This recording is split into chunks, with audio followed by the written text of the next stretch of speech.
Baik, puji Tuhan, selamat siang Ibu Bapak yang dikasihi Tuhan. Apakah ada pengumuman?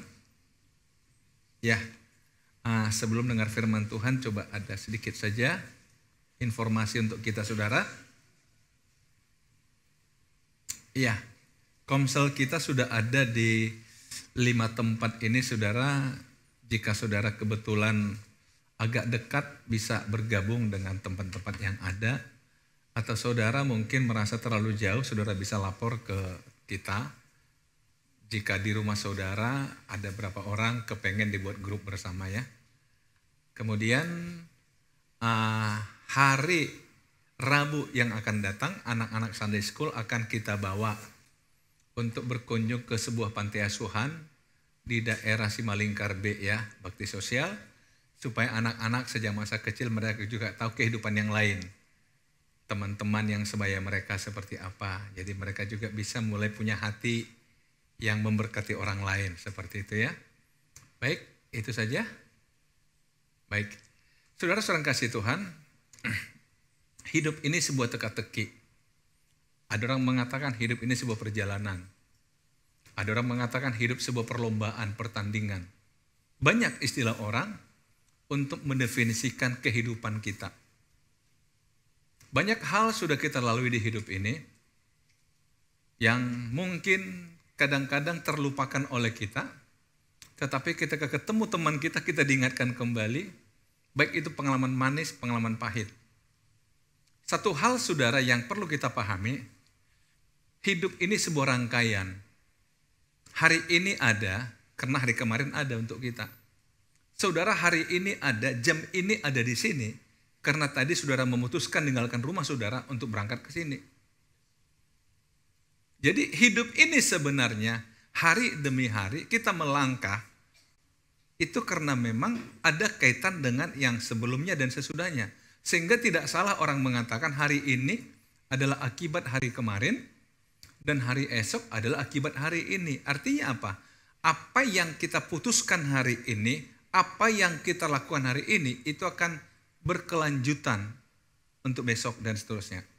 Karena itu perkenankan saya mengajak kita untuk mengatakan hidup ini sebuah teka-teki atau puzzle. Puzzle kehidupan. Mari kita belajar dari sebuah sejarah yang dicatat dalam Mazmur pasal 78 tentang puzzle kehidupan orang Israel. Saudara-saudara menarik ketika dikatakan begini di Mazmur 78 1-4. Nyanyian pengajaran Asaf, pasanglah telinga untuk pengajaranku, hai bangsaku. Sendengkanlah telingamu kepada ucapanku. Aku mau membuka mulut mengatakan amsal. Aku mau mengucapkan teka-teki dari zaman purbakala. Yang telah kami dengar dan kami ketahui dan yang diceritakan kepada kami oleh nenek moyang kami. Kami tidak hendak sembunyikan kepada anak-anak mereka. Tapi kami akan ceritakan kepada angkatan yang kemudian. Puji-pujian pada Tuhan dan kekuatannya. Dan perbuatan-perbuatan ajaib yang telah dilakukannya. Saudara perhatikan di sini. Aku mau membuka mulut mengatakan amsal. Aku mau mengucapkan teka-teki dari zaman purbakala. Teka-teki dari masa lalu. Teka-teki puzzle dari masa lalu. Saudara, saya nggak tahu berapa banyak saudara suka main game yang bentuknya puzzle seperti itu, yang bukan perang-perangan gitu ya. Saya lebih suka yang model puzzle daripada perang-perangan. Saudara-saudara, paling kita puzzle itu kalau sampai 10 menit main kadang-kadang orang katakan udah bosan, apalagi nggak nyambung-nyambung gitu ya. Saya pernah hadir atau menginap di satu hotel di luar, dan ada satu ruangan khusus, itu ternyata tempat bermainnya orang-orang tua, jompo. Orang-orang tua suka datang ke hotel itu, kumpulnya di situ. Ada banyak mainan di situ. Salah satunya ada meja besar sekali, hampir 2 meja pingpong. Ternyata itu adalah rangkaian gambar atau puzzle. Jadi tersusun baru sekitar 1/4. Tapi masih ada potongan-potongan numpuk di atas meja itu. Saya perhatikan kakek nenek datang ke situ, mereka ambil bentuknya, mereka cari ini kira-kira posisi di mana, dia kelilingi, ternyata dia nggak temukan, dia taruh lagi, ambil lagi yang lain. Kadang-kadang mereka bertengkar suami istri. Ini di sini, enggak, ini enggak di sini. Nah coba kan benar enggak di sini kan? Oh iya ya. Itulah hidup. Saya tanya orang hotel, ini meja ini yang isinya puzzle begini, udah berapa lama ada di sini sehingga tersusun seperempat? Orang hotel katakan, udah lebih 5 tahun. Dalam hati saya, lebih 5 tahun belum tersusun puzzle-nya. Dia bilang, iya kita siapkan untuk mainan orang-orang tua, supaya nggak pikun. Saudara-saudara, hidup kita juga sama. Pernah nggak saudara berpikir, dari sejak saudara mulai kecil sebenarnya saudara sudah mulai menyusun satu rangkaian gambar dalam hidup saudara. Kemudian ditambah rangkaian gambar berikutnya. Rangkaian gambar berikutnya. Rangkaian gambar berikutnya. Yang kadang-kadang kita merasa kok aku harus mengalami ini ya. Kok aku harus mengalami ini ya. Tapi di kemudian hari kita sadar, oh ternyata ini maksud Tuhan. Itulah yang dimaksud ini teka-teki dari masa lalu. Hampir sama kan? Siapa yang ngerti ya apa yang terjadi besok? Masih teka-teki bagi kita kan? Ada yang tahu di sini besok mau jadi apa? Apa terjadi? Nah karena itu saudara, dikatakan di sini aku mau membuka mulut mengatakan Amsal, aku mau mengucapkan teka-teki dari zaman purbakala. Saudara tahu orang Yahudi itu kehebatannya adalah orang tua mereka suka bercerita tentang masa lalu bangsa Israel. Termasuk dari mulai Israel keluar dari Mesir. Bahkan sebelum sampai ke Mesir tentang kakek mereka namanya Abraham, buyut mereka. Mereka bercerita. Mereka ceritakan semua perbuatan ajaib yang telah dilakukan Tuhan. Perbuatan ajaib yang telah dilakukan Tuhan. Diceritakan. Ternyata saudara, kehidupan kita ini suatu ketika akan diceritakan orang. Akan dibahas orang kehidupan kita. Pertanyaannya, kalau orang bercerita tentang kita, orang diberkati atau malah sebaliknya?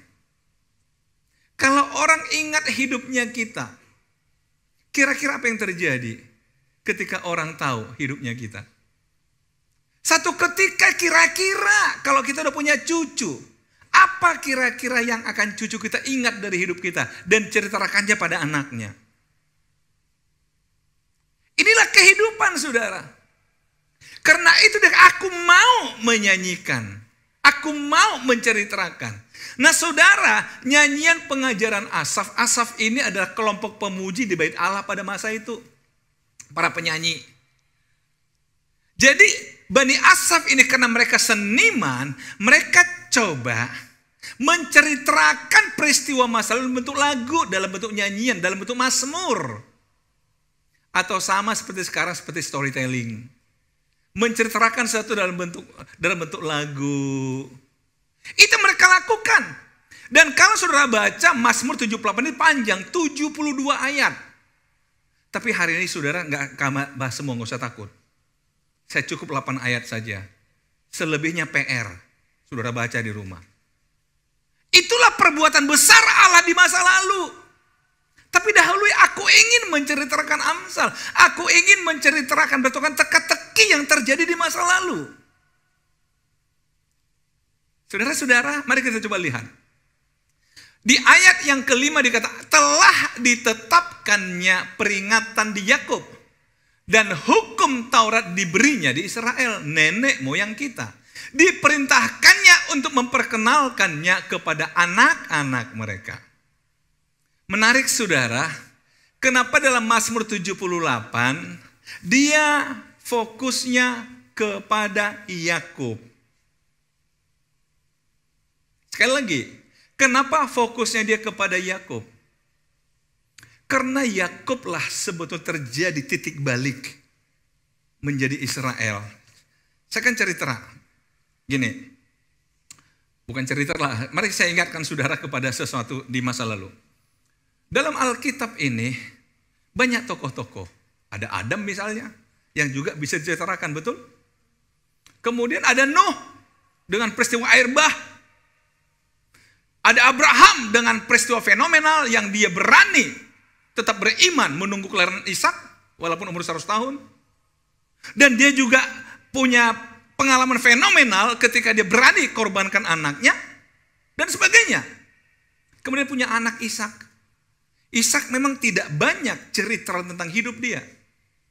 Tapi justru Yakub banyak peristiwa yang dialaminya. Karena itu ternyata pengalaman hidup Yakub ini menarik bagi Bani Asaf.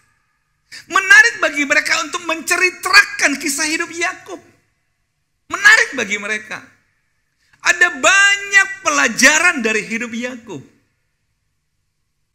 Beberapa pelajaran saya ingin ajak kita, saya potong-potong aja ya.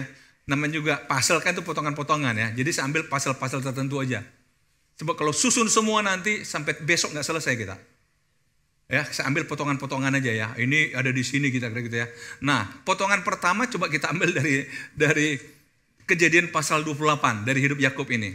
Dicatat di sana ada janji Tuhan pada Yakub, maka bermimpilah ia, di bumi ada didirikan sebuah tangga yang ujungnya sampai di langit, dan tampaklah malaikat-malaikat Allah turun naik di tangga itu. Apa yang terjadi di sini? Nah, saudara, Yakub itu punya saudara kembar namanya siapa? Esau. Namanya Esau. Tetapi menarik antara dua abang adik ini punya hobi yang sama, yang berbeda. Yakub itu suka ada di rumah, dekat dengan mama. Tapi Esau suka berburu, lebih banyak di luar rumah. Nah, Yakub ini kesayangan mama, anak mama. Tapi Esau anak papa. Nah, ternyata anak mama lebih sukses pada anak papa. Jadi saudara-saudara, bapak-bapak jangan bangga kalau anaknya berhasil karena mamanya itu. Katanya. Saudara, oke. Satu ketika saudara, Yakub ini karena dekat mama pasti jago masak. Satu ketika dia masak kacang merah, abangnya pulang dari main. Wih, aromanya boleh nih. Dia datang, dek bagi dong, dek bagi dong. Yakub pinter. Boleh bang, barter. Barter apa? Hak kesulungan ganti. Kan toh kita cuma kembar. Hanya beda detik ajanya kita. Yuk bang, kacang merah kau, tapi aku jadi abangmu. Esau merasa, ya udah nggak apa-apa. Yang penting dapat kacang merah. Nah saudara, ternyata ini membuktikan karakternya Esau yang tidak serius dengan hidup. Tidak serius dengan masa depan. Dia merasa itu sesuatu yang adalah yang penting saya hari ini dapat kacang. Tapi menurut saya itu start awalnya. Sehingga ketika ayah mereka Ishak mulai tua, dia panggil Esau kesayangan. Esau, saya ingin berkati kau. Tapi masak dulu masakan yang enak sama aku. Kau berburu dulu. Saat berburu itu ternyata Ribka nguping. Dia panggil itu Yakub. Kop. Ya. Daripada yak-yak kan nggak enak kan. Kan bagus kop gitu kan. Kan lebih enak bahasanya kan? Sini mama bilangin. Tadi mama dengar papamu, dia mau berkati Esau sebagai anak sulung. Oh kamu jangan mau. Kan dia sudah barter kacang merah. Ini kalau diramakan. Nggak dicatat dari kitab begitu saudara. Akhirnya, tapi mah, terus gimana mah? Ya udah kamu aja nyamar sebagai abangmu. Nanti kamu datang ke sana bawa masakan, nanti papamu makan, setelah itu kamu diberkati. Oh jangan mah, nanti kalau diraba saya, papanya kebetulan sudah buta, nggak bisa melihat. Nanti kalau raba tangan saya mulus, abang kan berbulu tangannya. Nanti gimana? Oh itu urusan mama. Masalah itu urusan mama, masalah makeup itu urusan ibu-ibu. Kan gitu kan? Udah itu urusan mama. Nah terus kalau suaraku, ya udah pintar-pintar kamu ngomong lah. Singkat cerita saudara, Yakub ikuti maunya mamanya, dibawa hidangan ke papanya bilang, coba sini, mulai curiga papanya. Dipegang, loh badannya badan Esau, suara kok suara Yakub. Iya. Kenapa suaramu beda? Ini suara-suara. Enggak pak, lagi serak. Tadi malam main hujan. Mungkin. Akhirnya, oh gitu ya. Oke, makan papanya enak-enak. Kemudian diberkatilah Yakub sebagai anak sulung, sebagai berkat kesulungan. Begitu selesai, Esau datang, dia katakan, "Pak, ini makanan kesukaanmu." Papanya bilang, "Hah? Berarti aku udah dibohongi adikmu." Tapi berkat gak bisa ditarik. Gak bisa ditarik, saudara. Dia udah berkati Yakub. Akhirnya itulah yang terjadi. Begitu abangnya Esau dengar, maka dia rencana membunuh Yakub adiknya. Sehingga adiknya lari. Dalam pelarian itulah menuju kampung halaman ibunya, bermimpilah dia tengah malam di tengah perjalanan. Paham sekarang ceritanya? Nah, ternyata di tempat di mana dia tidur ada malaikat turun naik. Bukan naik turun, saudara, beda. Kalau turun naik berarti dia tempatnya di atas. Kalau naik turun tempatnya di bawah. Di dunia ini ada yang naik turun, iblis, setan. Yang kelihatannya bisa berkata orang, bisa. Tapi kalau Tuhan malaikatnya turun naik, sebab malaikat itu pesuruhnya Tuhan. Disuruh menemani Yakub. Sampai-sampai saudara tahu, berdirilah Tuhan di sampingnya dan berfirman, "Akulah Tuhan Allah Abraham, nenekmu, dan Allah Ishak ayahmu. Tanah tempat engkau berbaring ini akan kuberikan kepadamu dan kepada keturunanmu." Saudara, mari kita coba lihat. Kalau orang katakan, "Wah, Yakub merebut berkat dengan cara nggak pas, melanggar hukum, melanggar ini." Faktanya Tuhan berkati dia. Betul? Karena apa? Esau boleh anak sulung. Tapi mama mereka paham. Ini ada janji besar dari Allah lewat Abraham, lewat Ishak ayah mereka. Kalau sampai janji ini turun ke Esau, program Allah macet. Karena Esau gak pernah serius hidupnya. Sehingga ibunya merasa yang paling cocok ini Yakub. Kader mamanya. Esau kader papanya. Tapi Ribka katakan, enggak, ini yang paling cocok. Saudara, ternyata Tuhan setuju. Jadi saudara, kadang-kadang hukum bisa terbalik di buat Tuhan. Kadang-kadang saudara, kita nggak paham cara Tuhan untuk memberkati orang, untuk mengangkat orang. Harus begini-begini, itu kata kita iya. Kata Tuhan. Tuhan sengaja pakai Ribka untuk memprovokasi anaknya Yakub supaya mau. Nah, ketika di jalan inilah Tuhan datangi dia. Tuhan berjanji pada dia. Bahkan dikatakan, keturunanmu akan menjadi seperti debu tanah banyaknya. Dan engkau akan mengembang ke sebelah timur, barat, utara, dan selatan. Dan olehmu serta keturunanmu, semua kaum di muka bumi akan mendapat berkat. Saudara tahu, bukan ini janji pada Abraham pertama kali diberikan Tuhan. Yang diulangi pada Ishak. Sekarang disampaikan kepada siapa? Yakub. Saudara coba lihat, olehmu serta keturunanmu semua kaum di muka bumi akan mendapat berkat. Ini kan tugas besar, saudara. Untuk tugas besar Tuhan gak mau serahkan pada orang gak serius. Program Allah yang besar gak mungkin diberikan pada orang yang main-main dengan hidupnya. Tuhan mencari orang yang bertanggung jawab. Saudara-saudara, jadi kalau kita nggak serius di hidup ini, jangan pernah berpikir Tuhan percayakan perkara besar. Jangan pernah berpikir Tuhan cari orang lain. Iya kan tapi. Oke, mari kita coba lihat. Kadang-kadang orang pakai trik-trik saudara hanya untuk merebut berkat. Mari kita kembali ke Taman Eden. Di Taman Eden, Adam dan Hawa begitu diusir, punya anak dua, Kain dan Habil, betul? Suatu ketika mereka ini berdua ini abang adik bawa korban kepada Tuhan. Tuhan menolak persembahan Kain tapi menerima Habil persembahannya. Akhirnya Kain sebagai abang tersinggung, sakit hati. Singkat cerita dia bunuh adiknya. Mungkin dia berpikir saingan habis. Pewaris tunggal Kain, anak tunggal dari Adam dan Hawa. Tapi Tuhan katakan, Kain enggak.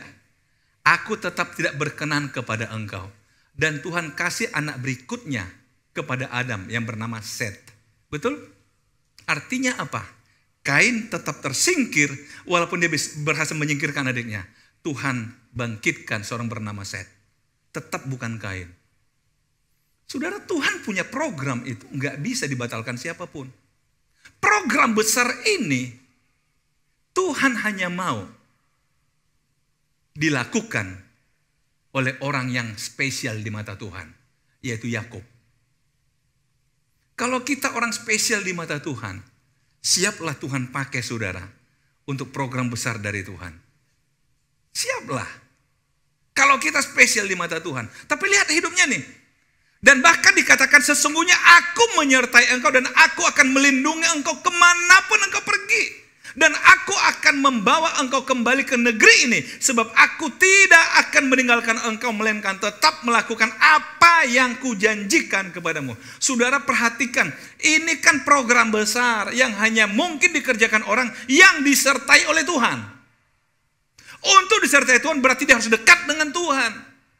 Harus takut akan Tuhan. Betul? Ini program besar. Dan Tuhan pilih Yakub. Inilah kehidupan Yakub, inilah potongan-potongan puzzle dari hidup Yakub yang kita lihat. Saudara, bahkan saudara di dalam pasal 37 ketika saudara, waktu Yakub ada satu fase akhirnya dia pergi merantau ke Haran dan kemudian menikah di sana, punya anak banyak 12, kemudian disuruh Tuhan dia kembali ke negerinya. Saudara coba pikirin, saya kembali ke negeri saya. Di sana ada Esau yang puluhan tahun lalu ingin bunuh saya. Saya disuruh balik. Kalau saudara mau nggak? Toh dia sudah sukses di negeri orang, tapi suruh balik, suruh berdamai. Tuhan ingin hidup kita selesai dengan masa lalu. Amin saudara. Tuhan ingin kita selesaikan masa lalu. Dia berdamai. Tetapi saudara namanya Yakub tetap ketakutan. Dia masih ingat, masih membayangkan marahnya abangnya Esau kepada dia. Sehingga di tengah jalan waktu dia mau pulang dengan istrinya, dengan anak-anaknya. Tiba-tiba dalam ketakutan dia ada seorang malaikat datang kepada dia tengah malam. Akhirnya dia tangkap itu malaikat, dia bergumul, dia bergulat dengan malaikat itu. Sepanjang malam. Saudara-saudara, ketika orang itu melihat bahwa malaikat tidak dapat mengalahkan Yakub, malaikat memukul sendi pangkal paha Yakub sehingga sendi pangkal paha itu terpelecok sehingga ia bergulat. Ketika ia bergulat, artinya dipukul maksud supaya lemah, tapi Yakub tetap nggak mau melepaskan dia. Kenapa? Lalu kata orang itu, biarkanlah aku pergi karena fajar telah menyingsing. Sahut Yakub, aku tidak akan membiarkan engkau pergi jika engkau tidak memberkati aku. Inilah filsafat hidup Yakub. Aku tidak biarkan engkau pergi kalau engkau tidak berkati aku. Aku tidak akan melangkah pergi kalau aku tidak yakin Tuhan berkati aku. Aku tidak akan pergi kalau aku tidak yakin Tuhan menyertai aku. Amin saudara. Itu hidup Yakub. Dia gak mau lepaskan ini kesempatan. Dia bergulat dan dia katakan, aku tidak lepaskan aku kecuali kau berkati aku. Tuhan melihat orang-orang yang ngotot dengan hidup. Petarung-petarung dalam hidup. Yang tidak mau menyerah dalam hidup. Inilah orang-orang istimewa bagi Tuhan. Orang yang tidak menyerah dengan hidup. Kadang-kadang saudara kita katakan, takut nanti bila orang ambisi. Enggak. Karena Tuhan sedang mencari orang untuk menjadi berkat bagi bangsa. Dan orang itu haruslah petarung-petarung saudara. Kadang-kadang gak apa-apalah kita ngalah, yang penting menang. Woi, kalah tetap kalah. Di mana menangnya? Itu kan hanya kata-kata penghiburan itu. Supaya seolah-olah seakan-akan padahal. Saudara-saudara, Yakub, dia tahu Esau ini saya nggak bisa tebak, masih teka-teki. Apakah Esau kalau ketemu saya dia mau bunuh saya? Masih teka-teki bagi dia. Makanya dia perlu jaminan dari Tuhan. Berkati aku. Akhirnya memang dia ketemu dengan Esau, semua baik-baik saja. Saudara-saudara, akhirnya apa? Bertanyalah orang itu kepadanya, siapakah namamu? Sahutnya Yakub. Kata orang itu, lalu kata orang itu, namamu tidak akan disebut lagi Yakub, tetapi Israel, sebab engkau telah bergumul melawan Allah dan manusia, dan engkau menang. Siapa namamu? Yakub. Aku ganti Israel ya. Karena apa? Engkau bergumul melawan Allah dan engkau menang. Yakub penuh dengan lika-liku di masa lalu. Penuh dengan tragedi di masa lalu. Tapi Tuhan ingin memulai sebuah sejarah baru lewat hidupnya Israel. Yakub punya anak 12. Dan 12 anak Yakub itulah menjadi 12 suku Israel, betul? Mulai Tuhan bukakan dia, engkau sekarang Israel. Engkau menjadi bangsa yang besar. Dan sampai hari ini, bukan Israel bangsa yang besar? Saudara lihat. Engkau sekarang Israel. Mungkin ada yang berpikir, apakah aku perlu ganti nama? Gimana saudara? Ada saudara merasa perlu ganti nama supaya mengubah nasib? Ini yang kasih nama Tuhan loh. Tuhan. Kadang-kadang saudara datang ke saya, orang bilang, Pak saya mau baptis tapi boleh gak kasih nama baru?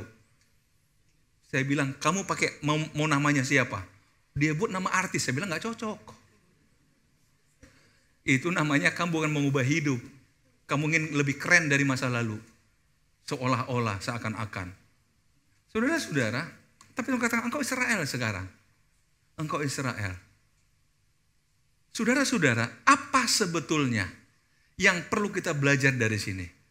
Ketika dia disebut Israel, maka dia berkatilah ke-12 anaknya. Kalau saudara baca dalam pasal 48 sampai 9 kitab Kejadian. Dia berkati semua anak sebelum dia meninggal. Dan ada yang menarik, saudara tahu nggak? Dari anak-anak Yakub yang paling menonjol itu adalah Yusuf. 50 pasal kitab Kejadian, tapi dari mulai pasal 37 sampai 50, 14 pasal, cerita hidupnya Yusuf. Tapi saudara tahu, walaupun dia orang hebat, anaknya Yakub, yang menjadi istimewa di mata Tuhan anak Yakub adalah Yehuda. Yehuda lah yang menjadi Yahudi. Dari Yehuda lah akhirnya keturunannya Raja Daud.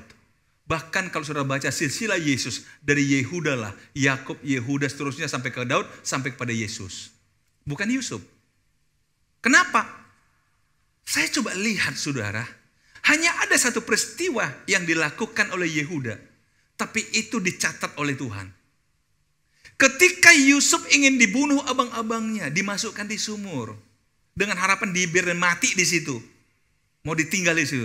Tapi tiba-tiba Yehuda bujuk abang-abangnya. Untuk apa kita biarkan dia mati? Itu ada saudagar, kita jual aja dia dibawa ke Mesir. Yang penting hilang dari hadapan kita. Tapi sebenarnya Yehuda sedang menyelamatkan Yusuf dari kematian. Betul? Dan Tuhan catat itu. Sehingga kalau saudara baca di pasal 48-9, cara Yakub memberkati Yehuda beda dengan yang lain. Dan memang benar. Akhirnya dari Yehuda lah turunannya menjadi Raja Daud dan Yesus Kristus. Saudara lihat. Nah, saya kembali saudara, apa yang perlu kita pahami dari kisah ini? Sehingga tadi pengajaran Asaf itu, apa yang perlu kita pahami dari kisah ini? Saudara, yang pertama adalah supaya dikenal oleh angkatan yang kemudian.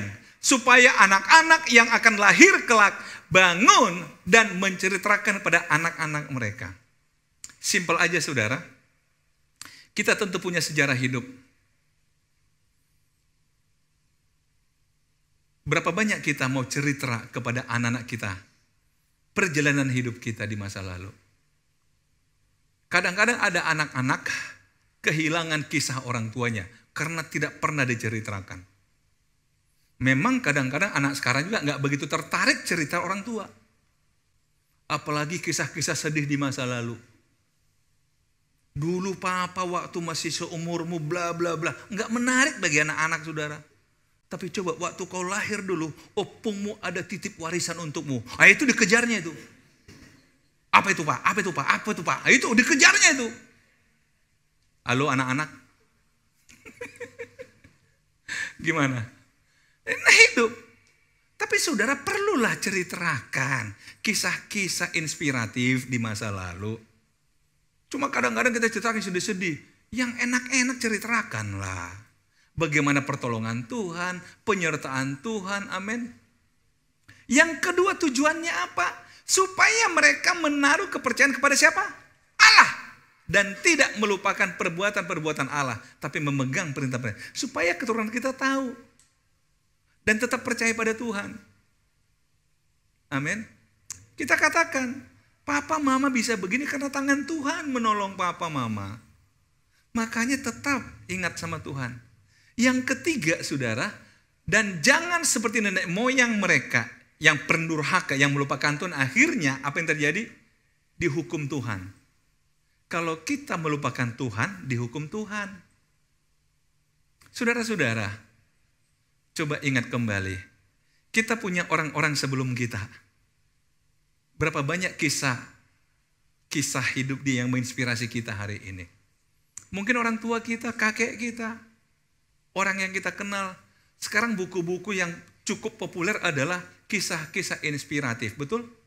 Yang di masa lalu. Saya ingin cerita satu kisah aja yang terjadi abad 19. Seorang yang bernama Horatio Spafford. Dia lahir 20 Oktober 1828. Pekerjaan dia, profesinya adalah seorang lawyer, tapi juga pengusaha real estate, seorang businessman. Cukup sukses pada masa itu. Di Chicago nggak ada yang nggak kenal dia. Secara kerohanian dia aktif di gereja, bahkan dia pendukung kuat seorang penginjil dunia terkenal D.L. Moody. Dia yang dukung. Tapi saudara, apa yang terjadi? Satu ketika anak laki-laki satu-satunya tiba-tiba kena demam. Yang katanya jenis penyakit saya baca di buku itu scarlet fever. Saya nggak tahu jenis penyakit apa. Dan kemudian penyakit itu membawa kematian bagi putranya. Kita pikir, dia kan cinta Tuhan, ikut pelayanan. Kok anaknya meninggal?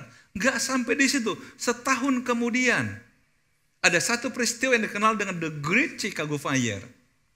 Apa yang terjadi di sana? Ada kebakaran yang luar biasa sampai sepanjang 9 km.